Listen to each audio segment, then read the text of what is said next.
Hi and a very warm welcome. My name is Ian Mack. In this opera story, we're going to consider the famous opera Falstaff, obviously based on Shakespeare somehow. But the question is, what is the narrative of this opera? So if you're ready, let's find out. Falstaff is a three-act opera by Verdi. It premiered at La Scala Milan in 1893. Verdi was one of the greatest Italian opera composers, known for works like La Traviata and Aida. Written in three acts, it blends farcical humour, romantic intrigue and warm humanity. The aging, overweight knight of John Falstaff schemes to seduce two wealthy married women to steal their money. Sounds like Tinder.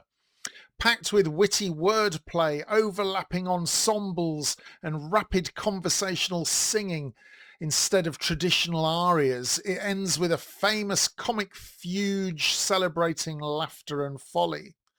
Clearly based on Shakespeare's character, who appeared in two different plays by the Bard.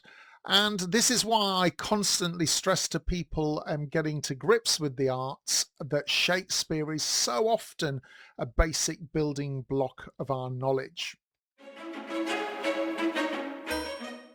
The general story is in effect a version of the Merry Wives of Windsor, with little elements drawn from Henry IV.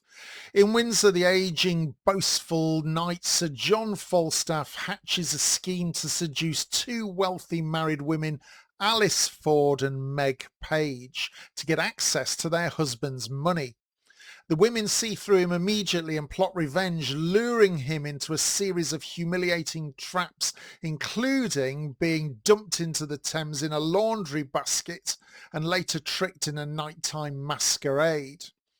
Meanwhile, young lovers Nanetta and Fenton secretly pursue their romance despite Alice's jealous husband Ford trying to block them.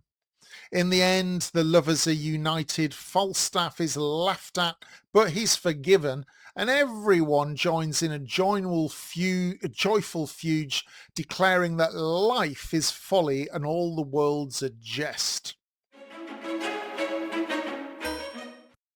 The key characters in the opera can be summarised as follows. Well, Sir John Falstaff, an aging, overweight, boastful knight. He loves wine, he loves food, he loves mischief. He schemes to seduce two wealthy wives to get their husbands' cash.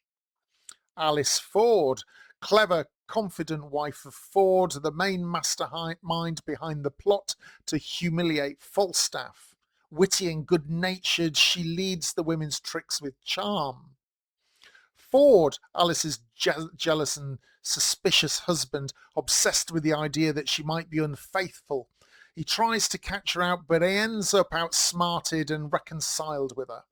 Meg Page, Alice's close friend and partner in the pranks, receives one of Falstaff's identical love letters and joins Alice in exposing and mocking him.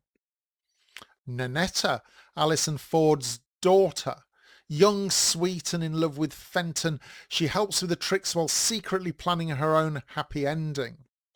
And then Fenton, a young gentleman, romantic and sincere, in love with Nanetta and determined to marry her despite Ford's objections.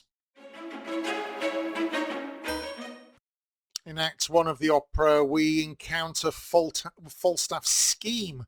In Windsor, the aging and pompous Sir John Falstaff has been drinking at the inn. Broke, he sends identical love letters to Alice Ford and Meg Page, hoping to seduce them and gain access to their husband's wealth.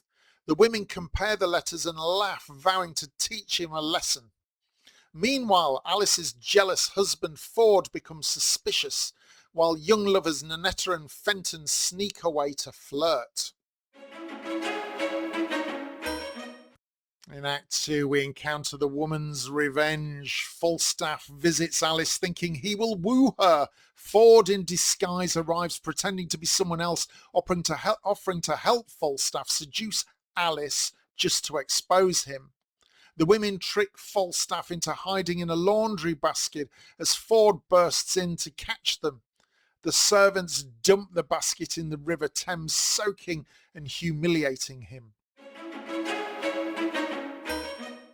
Act 3 is the final trick. Falstaff is sulking at the inn, but he's lured to Windsor Great Park at midnight. He's been told the Queen of the Fairies will appear. The townsfolk dress as fairies and spirits, tormenting and teasing him in the dark. The trick is revealed. Falstaff admits he's been a fool. Nanetta and Fenton secretly marry during the chaos. Everyone forgives Falstaff, and the opera ends with a joyful fugue celebrating the folly of the world.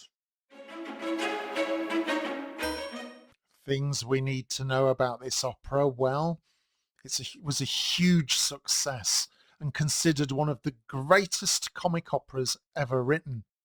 Hardly surprising considering it was based on Shakespeare. It's remarkable as a work of the composer in his late 70s, showing Verdi's creativity at its peak. Of course, it's based on mainly on The Merry Wives of Windsor and parts of Henry IV by William Shakespeare. Although, for those of you who know the Shakespeare version of the play, and I've already recorded it elsewhere in my channel, you will note the subtle differences in the story. Falstaff. How can you avoid one of the most fantastic comic operas of all time? It's got to be one for your list. It certainly is mine. Falstaff, an opera story. There we are. My name's Ian Mack, and until the next opera story, remember to like and subscribe. And as always, time is knowledge.